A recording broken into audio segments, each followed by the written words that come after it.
तारड़ साहब, क्योंकि आप लाहौर में हैं तो मैं आप ही से गुफ्तगू शुरू करता हूं। ये बताएं कि आपको लग रहा है कि जनवरी के आखिरी हफ्ते में अब वाकई इलेक्शन हो जाएगा? बहुत शुक्रिया मीर साहब, यकीनन हो जाएगा।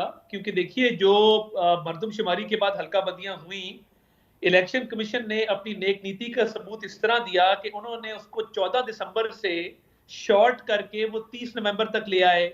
उन्होंने तकरीबन 14-15 दिनों की उसमें कमी वाक़ई की। और ये हल्का बंदियां इसलिए जरूरी थी कि मरदमशुमारी हो चुकी थी, स्टेट का एक एक्सपेंस हो चुका था, टाइम सर्व हो चुका था। तहरीके इंसाफ ने बहुत सारे नए जिले बनाए थे पंजाब के सूबे में स्पेशली। तो वहां पर भी जो सीटों का एक एलोकेशन थी प्रोविंशियल हदूद के अंदर रहते हुए, उसका भी तयन होना था। तो लगता यही है कि इलेक्शन कमीशन भी सीरियस है, पॉलिटिकल जमातें भी इस काम के लिए तैयार हैं। तो मुझे लगता है कि अब जनवरी नहीं तो फरवरी के पहले हफ्ते में इलेक्शन जरूर हो जाएगा।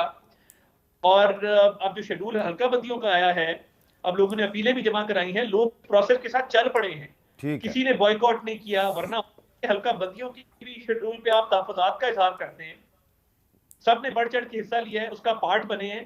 तो इंशाल्लाह ताला इलेक्शन होगा जनवरी फरवरी के अंदर ही होगा। जी फैसल वाडा साहब, तारड़ साहब को यकीन है कि इलेक्शन जनवरी के आखिरी हफ्ते में या फरवरी के पहले हफ्ते में हो जाएगा। आप तो इत्तेफाक करेंगे ना उनसे? बहुत शुक्रिया मीर साहब। मीर साहब देखिए, मैं तो आपके प्रोग्राम में भी हमेशा बोलता रहा हूँ कि क्या PIA की फ़्लाइट टाइम पे चल पड़ी है? अब तो PIA की फ्लाइट टाइम पे नहीं चल रही, वो मनसूख हो रही है। आप अब उसकी कॉन्टेशन में कुछ भी ले लें, लेकिन मैं हो जाएंगे।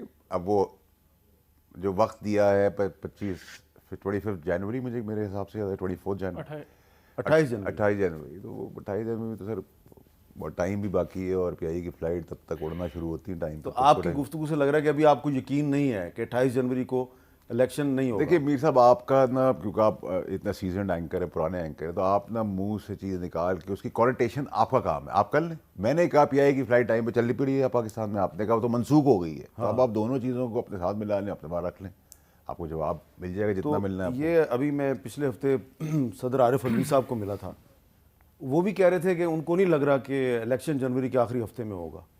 उनको तो अब श्योर पता होगा, वो तो अब आपको पता है, एक ही केमिस्ट से जाके एक ही दवाई लेते हैं, उसी केमिस्ट में वो दवाई मिलती है, और वो दवाई का पता भी स्पेसिफिक उनके लिए है, तो उनको ज़्यादा बेहतर पता होगा। आखिर तो आप उनसे इत्तेफाक करते हैं? नहीं, मैं तो अपनी बात करता हूँ। मैंने तो PIA की फ़्लाइट का कहा है, मैं उस पर खड़ा हूँ। आप कह रहे हैं PIA की फ़्लाइट जो है वो टाइम पे नहीं जा रही, मैं कह रहा हूँ वो मनसूख हो रही है। आप कह रहे हैं, फिर आप समझ जाएं। तो मैं तो यही एज्यूम कर रहा हूँ कि आप कह रहे हैं इलेक्शन टाइम पे नहीं होगा। आप सर कुछ भी एज्यूम कर सकते हैं, मैंने अपनी बात कर दी सर, उसका मतलब निकाल लिया। नहीं पचौता साहब, आपको क्या समझ आई है, ये क्या कह रहे हैं? देखिए, मैं बड़ी वाज़ेह तौर पर गुजारिश करना चाहूँगा कि वाहिद पाकिस्तान तहरीक इंसाफ है जो सुप्रीम कोर्ट में गई है 2 तारीख के लिए। वहाँ पर जो इलेक्शन के हवाले से केस है वो फ़िक्स है, और अदालतों के ऊपर अब इम्तिहान है, चाहे वो इलेक्शन के हवाले से डेट हो या जो बेगुनाह लोग कैद हैं उनके हवाले से जो पटिशन दायर की हुई है उसके ऊपर समाअत हो, जो गिरफ्तारियाँ, अगवा और सिलसिला जारी है, या फिर चेयरमैन PTI की जो दरख्वास्त है जो कि हम सुप्रीम कोर्ट से रजू कर रहे हैं साइफर केस के अंदर ज़मानत के हवाले से, उसके ऊपर फ़ैसला हो। तो पहले तो हमेशा जितने दूसरे केसेस हैं यूं ही डिले हुआ है साइफर केस के अंदर, स्पेशली चाहे ट्रायल कोर्ट हो चाहे हाई कोर्ट हो, और फिर बग़ैर जवाज़ के ज़मानत खारिज की गई है, उसके अंदर कोई चीज़ आप ज़रा एक चीज़ समझाएंगे जी कि ये जो साइफर केस में एक जो स्पेशल कोर्ट है उसकी समाअत जारी है? जी बिल्कुल जारी है जी। तो वो अगर समाअत जारी है तो सुप्रीम कोर्ट से आप कैसे रब्ता करेंगे? अभी तो फैसला नहीं आया। देखिए, बात यह है कि जो नीचे समाअत जारी है जी, हम पहले उसी को चैलेंज किया है कि ये जो अदालत कंस्टिट्यूट की गई है ऑफिशियल सीक्रेट एक्ट के तहत, इसको कंस्टिट्यूट नहीं किया जा सकता और उस नोटिफिकेशन को कलअदम करार दिया जाए। उसके ऊपर पहले इतना लेट हाई कोर्ट में फ़ैसला दिया गया। इसके साथ साथ जो ट्रायल इन कैमरा चलाया जा रहा है, ओपन प्रोसीडिंग के हवाले से हमने मुतालबा किया है, जिसमें जनरल पब्लिक हो, सहाफ़ी हों और बाकी जो लॉयर्स हैं उनकी भी प्रॉपर एक्सेस हो।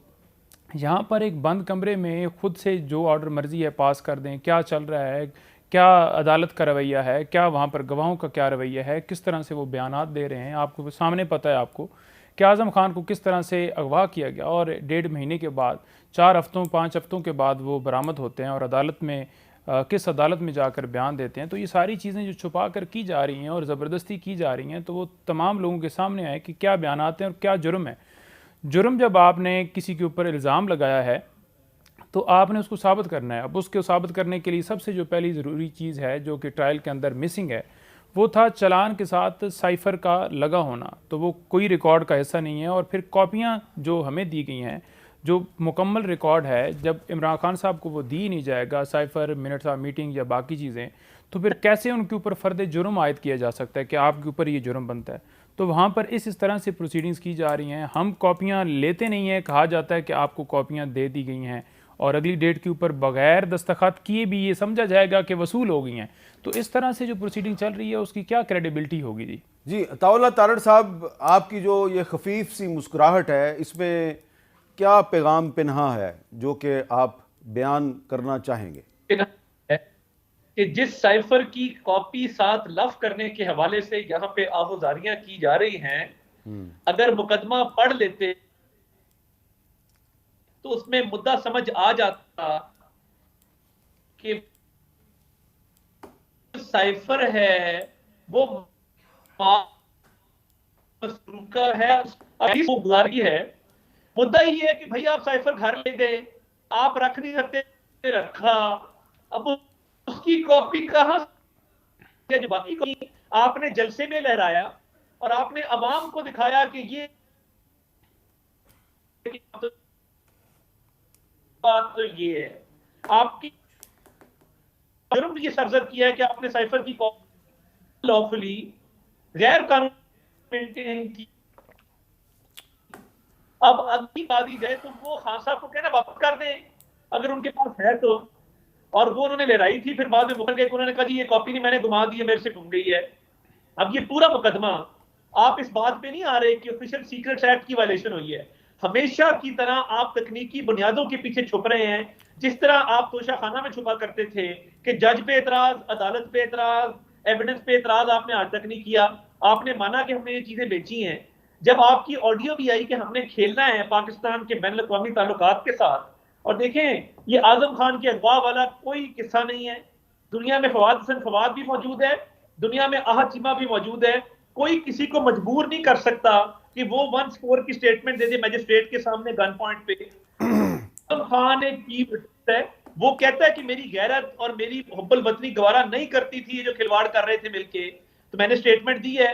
आप ट्रायल को फेस करें ना, भाग भाग के हाई कोर्ट जाते हैं, भाग भाग के सुप्रीम कोर्ट जाते हैं, ट्रायल का सामना करें, बताएं क्यों आपने ऑफिशियल सीक्रेट्स एक्ट की वायलेशन की है।